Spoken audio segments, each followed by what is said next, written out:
जैसे ही Lord Douglas नीचे गिरता है ना तो उसका सबऑर्डिनेट उसके पास भागता हुआ आता है। वो कहता है लॉर्ड डगलस प्लीज सेंसेस में वापस आए। वो सोचता है क्या ये मर तो नहीं गए, लेकिन तभी वहां पर क्राउन प्रिंस डेविड के पास उसके सबऑर्डिनेट आते हैं। वो कहते हैं क्या आप ठीक तो हैं योर हाइनस। तो दूसरा कहता है आपकी तबीयत ठीक नहीं लग रही, लेकिन तभी डगलस का सबऑर्डिनेट उसको देखता है। वो सोचता है शुरू में मुझे लगा था शायद वो उसको कॉलर पकड़ रही है, लेकिन वो टेंटिकल जैसी चीज लॉर्ड डगलस के मुंह में जो पहले गई थी अब वो हिज हाइनेस के मुंह में चली गई है। इसका मतलब थी वो कोई चीज अजीब सी थी।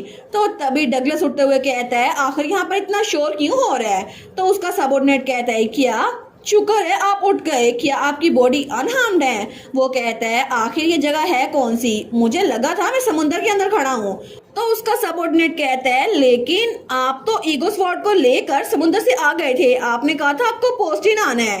तो वो कहता है मैंने ऐसा कहा था लेकिन मुझे याद तो नहीं है। तो उसका सबऑर्डिनेट सोचता है ऐसा हो नहीं सकता कि ये भूल जाए, जब से हम समुद्र से वापस आए हैं इनकी कंडीशन ये तो थोड़ी अजीब लग रही है।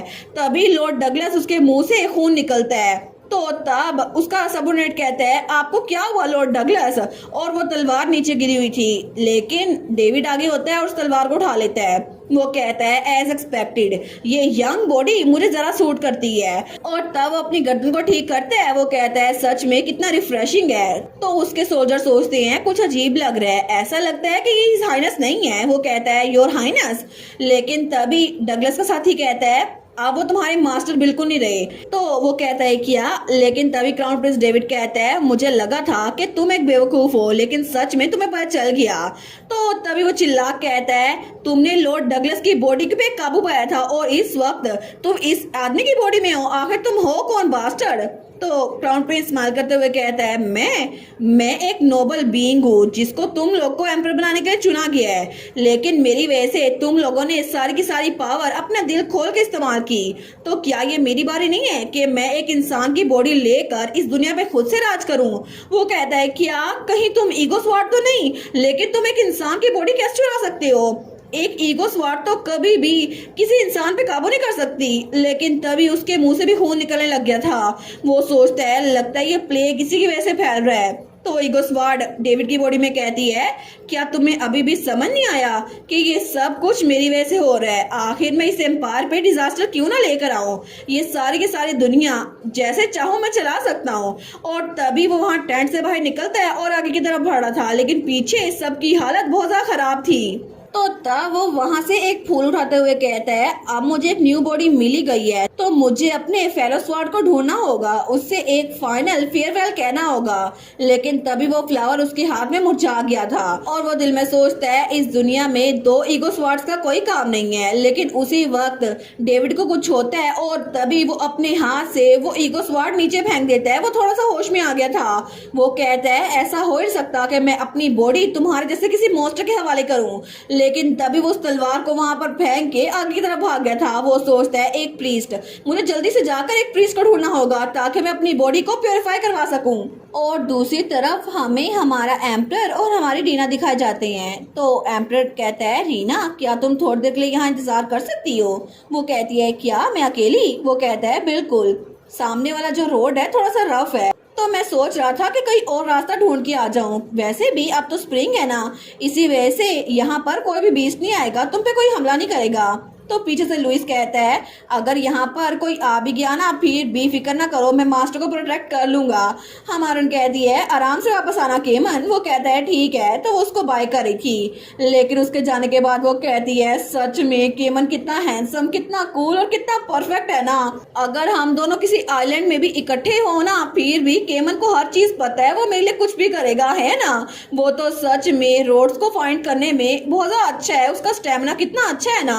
तो लुइस कहता है वो इतना भी अच्छा नहीं है, उनसे अच्छा तो मैं ही हूँ। हमारन कहती है देखो देखो कौन जेलस हो रहा है, तुम्हें क्या लगता है मैं अपने हस्बैंड की तारीफें भी नहीं कर सकती। तो लुइस कहता है बिल्कुल मैं जेलस हो रहा हूँ, आप हमेशा मुझे मेरी शेप चेंज करवाती रहती हैं, कभी मुझे हथौड़ा बना देती हैं, कभी मुझे सीजर बना देती हैं, कभी मुझे कुछ बना देती हैं, फिर भी आप कह रही हैं कि सारी तारीफें उसी के लिए है। तो क्या आप मुझ में बिल्कुल भी इंटरेस्टेड नहीं है मास्टर। हमारन कहती है मुझे तुम्हारे बारे में फिक्र क्यों नहीं होगी लुइस, क्या मैंने तुम्हें पहले नहीं बताया कि तुम्हारी वर्थ किसी से भी ज्यादा है?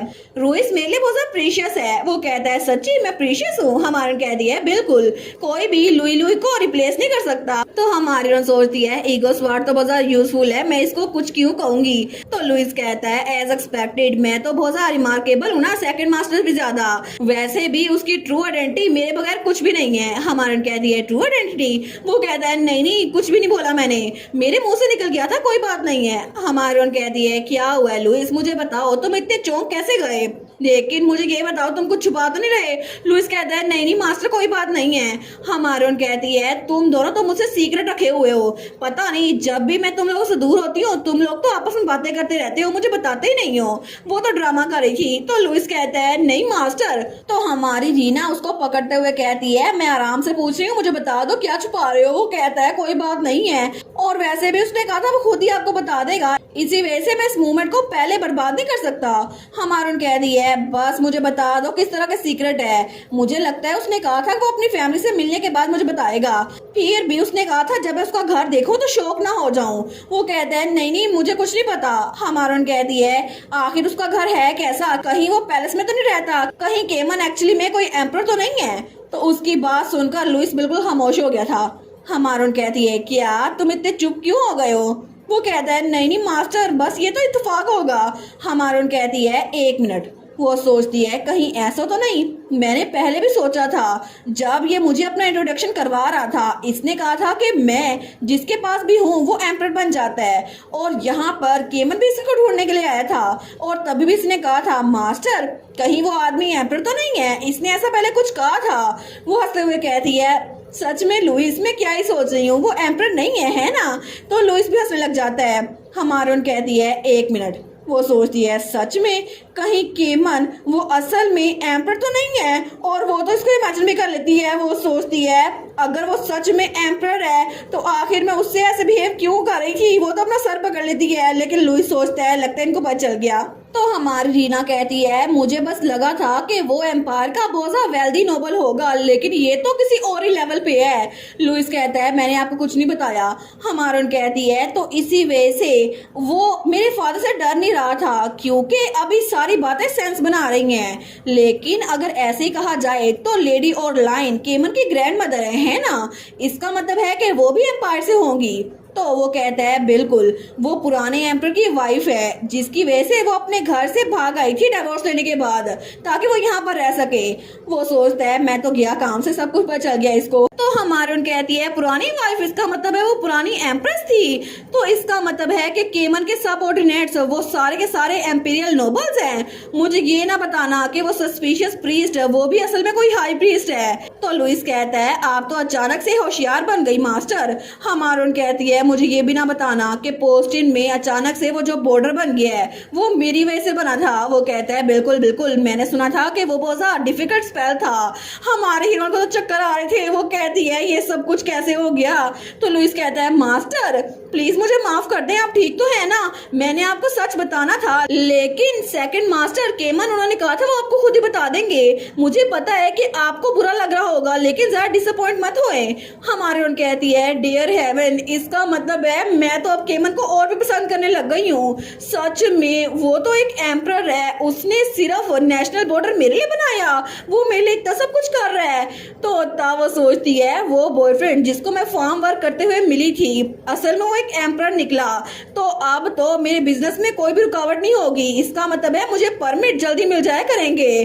तो लुइस कहता है जैसे कि मैंने सोचा था, सच में ऐसा हो ही सकता कि आप डिसअपॉइंट हो जाएं। और तब वो कहता है पता नहीं सेकंड मास्टर इतने डर क्यों रहे थे, आप तो सच में बड़ी खुश लग रही हैं, लेकिन आप बिल्कुल भी उसको बताइएगा नहीं कि मैंने आपको सब कुछ बता दिया है, ठीक है? हमारन कहती है लेकिन क्यों नहीं? वो कहता है क्योंकि मैंने प्रॉमिस किया था ना इस बात को सीक्रेट रखूंगा।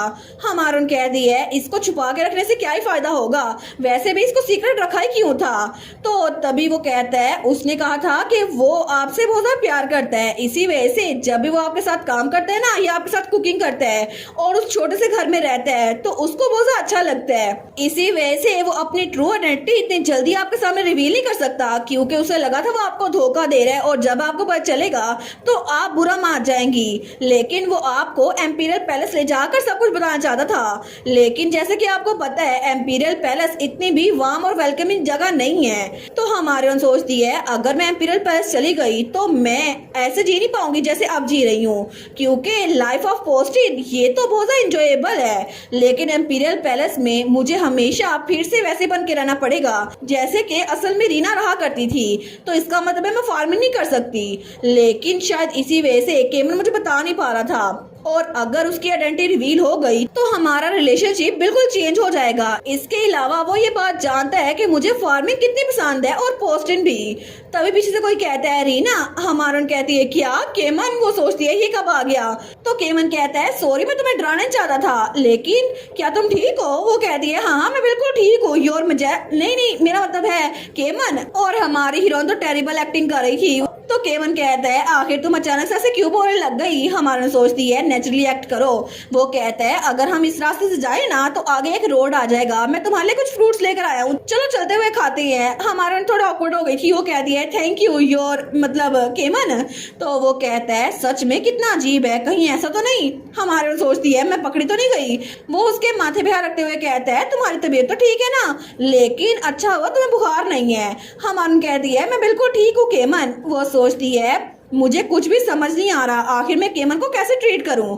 लेकिन तभी वहां पर लुइस उसको कुछ एहसास होता है। वो कहता है मुझे माफ कीजिएगा आपकी बात काटने के लिए, लेकिन ऐसा लगता है पोस्टिन में कुछ हो रहा है। तो हमारी रीना कहती है क्या मतलब क्या हो रहा है? वो कहता है पिछले कुछ दिनों से मुझे लग रहा है कि पोस्टिन की वाल्स के पास कोई अजीब सी एनर्जी है, लेकिन वो एनर्जी मैंने पहले भी फील की थी। हमारन कहती है एक एनर्जी जिसको लुइस भी सेंस कर सकता है। तो रीना कहती है कहीं ये कोई और ईगो स्वॉर्ड तो नहीं है? क्या पता तुम्हारी सिबलिंग स्वॉर्ड हो, है ना? लुइस कहता है ऐसा हो सकता है। तो हमारी कहती है फिर तो वंडरफुल है ना लुइस, क्योंकि तुम स्वॉर्ड ऑफ अबंडेंस हो, तो क्या पता तुम्हारी सिबलिंग स्वॉर्ड वो स्वॉर्ड ऑफ पीस हो। तो लुइस कहता है स्वॉर्ड ऑफ पीस? हमारी कहती है हाँ ऐसा हो सकता है। वो कहता है मैं उम्मीद करता हूँ ऐसा ही कुछ हो। लेकिन दूसरी तरफ हमें वहां पर क्राउन प्रिंस दिखा जाता है जिसको चक्कर आ रहे थे। वो सोचता है सुबह हो भी गई है, लेकिन मैं यहाँ से भाग गया, फिर भी यहाँ पर मुझे कोई ना कोई प्रीस्ट मिल जाएगा ना। अगर मैं प्रीस्ट के पास गया तो वो इस एनर्जी को मुझसे दूर कर देंगे। और तभी उसे दरवाजा नजर आ जाता है। वो सोचता है क्या यहाँ पे कोई गार्ड नहीं है? वो दरवाजा बजाने लगता है। वो कहता है प्लीज दरवाजा खोलो, कोई यहाँ पर है। लेकिन तभी वो ईगो स्वॉर्ड उसके पीछे आ गई थी। वो कहती है मैंने एक्सपेक्ट नहीं किया था कि तुम इतने जिद्दी होगे। तो क्राउन प्रिंस कहता है मुझसे दूर हो, मैं कभी भी तुम्हें अपनी बॉडी पे काबू पाने नहीं दूंगा। तो ईगो स्वॉर्ड कहती है सच में ये बहुत अनोइंग है। तो ईगो स्वॉर्ड उसके पीछे ही थी। लेकिन तभी दरवाजा खुलता है। तो तब क्राउन प्रिंस जब सामने देखते हैं तो तभी वहाँ पर कांग सीना खड़ी हुई थी। तो डेविड उसको देखते हैं। वो कहता है कांग सीना। तो सीना कहती है तुम यहाँ पर क्या कर रहे हो? अगर तुम मुझसे माफी मांगने के लिए आए हो थोड़ी देर हो गई है। वो कहता है रुको रुको सीना मेरी हेल्प करो। वो कहती है क्या? तो डेविड कहता है क्या तुम सेंटस नहीं हो? अपनी डिवाइन पावर यूज करो और इस स्वार्ड को दूर धकेल दो। वो कहती है डिवाइन पावर? तुमने मुझे वहां से बाहर निकाल दिया कि मैं एक फ्रॉड हूँ, अब तुम मुझे कह रहे हो कि मैं अपनी डिवाइन पावर यूज करूँ, लेकिन तुमने क्या बोला स्वॉर्ड? वो कहता है बिल्कुल वो स्वॉर्ड मेरा पीछे नहीं छोड़ रही, प्लीज मेरी हेल्प करो। और वो स्वॉर्ड डेविड के पीछे ही थी। तो तभी वो स्वॉर्ड कहती है आखिर तुम हो कौन? तुम तो एक ऐसी लड़की हो जिसके अंदर बहुत अजीब सा ऑरा है। तो कांग सीना सोचती है क्या ये वही ईगो स्वॉर्ड नहीं है जो कि ओरिजिनल स्टोरी में मेंशन की गई थी? वो कहती है अच्छा तो तलवारें जो बोलती हैं वो सच में एग्जिस्ट करती हैं। तो तब वो सोचती है फिर भी कितना अजीब है, ओरिजिनल स्टोरी में लिखा हुआ था कि ईगो स्वॉर्ड बिल्कुल प्योर व्हाइट थी, तो आखिर ये बिल्कुल ब्लैक क्यों है? नहीं चाहे कुछ भी हो जाए ईगो स्वॉर्ड एक ही थी, तो क्या पता ये वही हो। वो कहती है ईगो स्वॉर्ड मेरी तरफ आओ, मैं तुम्हारी मास्टर बनने के लिए डेस्टाइन्ड हूँ। तो डेविड कहता है क्या उससे दूर रहो, वो स्वॉर्ड बहुत सारा डेंजरस है, उस स्वॉर्ड ने बहुत सारे लोग की जान ली है। तो कांग सीना कहती है बिल्कुल नहीं मैं स्पेशल हूँ, तुम्हें पता नहीं है मैं इस दुनिया में लाई गई थी। वो कहता है सच में? तो ईगो स्वॉर्ड कहती है अच्छा तुम स्पेशल हो, मुझे लगा ही था कि तुम्हारी बॉडी में जो एनर्जी है वो एक्स्ट्रा ऑर्डिनरी है, तो मतलब तुम इस दुनिया से नहीं हो। तो डेविड कहता है अपनी बकवास बंद करो, ये ईगो स्वॉर्ड की तुमने बात सुनी है ना? तो वो कहता है सीना प्लीज अपने सेंसेस में वापस आओ, ये ईगो स्वॉर्ड बहुत सारे लोग की जान ले चुकी है। तो सीना कहती है झूठ बोलना बंद करो, ईगो स्वॉर्ड कभी भी कोई बुरा काम नहीं करती। तो वो स्वॉर्ड हंसते हुए कहती है बिल्कुल मैं ईगो स्वॉर्ड ही हूँ। तो डेविड कहता है उसकी बात मत सुनो जो वो कह रही है, प्लीज मुझ पे यकीन करो सीना। तो कांग सीना उसका हाथ झटक देती है। वो कहती है आखिर मैं तुम पे यकीन क्यों करूं? तुमने मुझे साइड पे हटा दिया, तुमने कहा तुम रीना को वापस ले आओगे, तो आखिर मैं तुम पे ट्रस्ट क्यों करूं? तो क्राउन प्रिंस डेविड कहता है असल में वो। तो कांग सिना कहती है अगर एक बार मैं ईगो स्वॉर्ड की मास्टर बन गई तो एम्परर खुद मेरे पास आएगा मुझे ढूंढने के लिए, और फिर तुम्हें फाइनली रियलाइज होगा कि मैं कितनी प्रीशियस हूँ। फिर तुम्हें पता चलेगा कि असल में ये स्टोरी ऐसे ही चलनी थी। तो क्राउन प्रिंस डेविड कहता है जरा होश में आओ कांग सिना, अपने डिल्यूजन से बाहर निकलो, ये सिर्फ एक फैंटेसी है जो तुमने खुद से बनाई है। एम्परर पहले ही रीना को अपनी वाइफ के तौर पर चूज कर चुका है और तुम किंगडम की क्राउन प्रिंसेस हो, मेरी वाइफ। तो कांग सिना कहती है तुम्हें तो ओरिजिनल स्टोरी के बारे में कुछ नहीं पता, तुम मुझे लेक्चर क्यों दे रहे हो? वो सोचता है ऑनेस्टली ये कितनी बेवकूफ है, लेकिन पीछे से वो तलवार सोचती है अच्छा तो ये है वो लड़की जिसकी वजह से इस आदमी के दिल में क्रैक पड़ रहा है, मुझे लगता है कि ये बिल्कुल सिंपल बन जाएगा। वो कहता है क्या तुमने कहा कि मैं तुम्हारे पास आऊंगा तो ये फेट होगी? क्या तुम कह रही हो कि तुम मेरी मास्टर बनोगी? तो कांग सिना कहती है बिल्कुल यही बात है, असल में इस आदमी को मेरे प्यार में पड़ना था और मुझे खुश रखना था, इसका यही काम था, लेकिन फिर भी ये सब कुछ गलत कर रहा है, ये डेविड की डेस्टिनी है कि वो मुझे खुश रखे।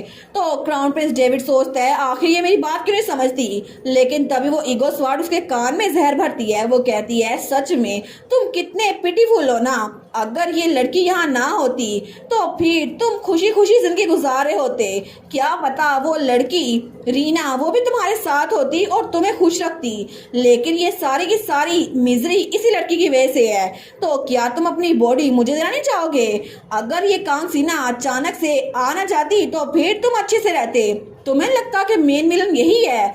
वो कहता है बिल्कुल, मेरी शादी रीना से होने वाली थी, लेकिन अगर ये ना आती तो मैं उसे एंगेजमेंट ना तोड़ता, ये सब कुछ कांग सिना की वजह से हो रहा है। तो तब वो ईगो स्वॉर्ड उसे और मैनिपुलेट कर रही थी। वो कहती है बिल्कुल तुम दूसरों पे इल्जाम लगाओ, यही काफी है, तुम इस इंसान को छोड़ दो, क्योंकि अगर तुमने अपनी सैनिटी को बिल्कुल छोड़ दिया तो मैं तुम्हारी बॉडी पे काबू पा सकता हूँ, और उसी वक्त उसने उसकी बॉडी पे कब्जा कर भी लिया था।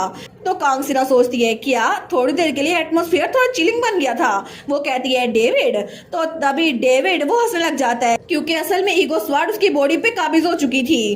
तो तब वो ईगो स्वॉर्ड कहती है मुझे तुम्हें थैंक यू बोलना चाहिए, तुम्हारी वजह से मेरे पास एक वीकनेस आई जिसकी वजह से मैं इस आदमी की बॉडी में दाखिल हो पाया। तो कांग सिना सोचती है क्या? वो कहती है ये इम्पॉसिबल है, स्टोरी में कहीं नहीं लिखा था कि ईगो स्वॉर्ड अपने मास्टर की बॉडी पे कब्जा कर सकती है, अगर ऐसे होता तो स्टोरी कभी भी प्लान के हिसाब से ना चलती। तो तभी डेविड उसके पास होते हुए कहता है हालांकि तुम्हारी बॉडी बड़ी हो गई है लेकिन तुम्हारा दिमाग अभी भी एरोगेंट बच्चों वाला है, क्या तुम्हें अभी भी बात समझ नहीं आई कि ये दुनिया तुम्हारी विल के हिसाब से नहीं चलेगी? और ये जो कहानी तुम बता रही हो ये पहले ही चेंज हो चुकी है, क्योंकि अब इस क्राउन प्रिंस डेविड की बॉडी मेरे कब्जे में है और तुम भी अब बच के नहीं निकल सकती, कांग सिना। और इसी के साथ ये वाला पार्ट यहीं पर ख़त्म। तो आप लोग बताइएगा आप लोग को ये पार्ट कैसा लगा, और वीडियो को लाइक और चैनल को सब्सक्राइब लाजमी कीजिएगा। बाकी वीडियोस का लिंक भी स्क्रीन पर नज़र आ रहा होगा, तो काइंडली उनको भी चेकआउट कर लें। और thank you so much for watching my videos. Stay safe, bye bye.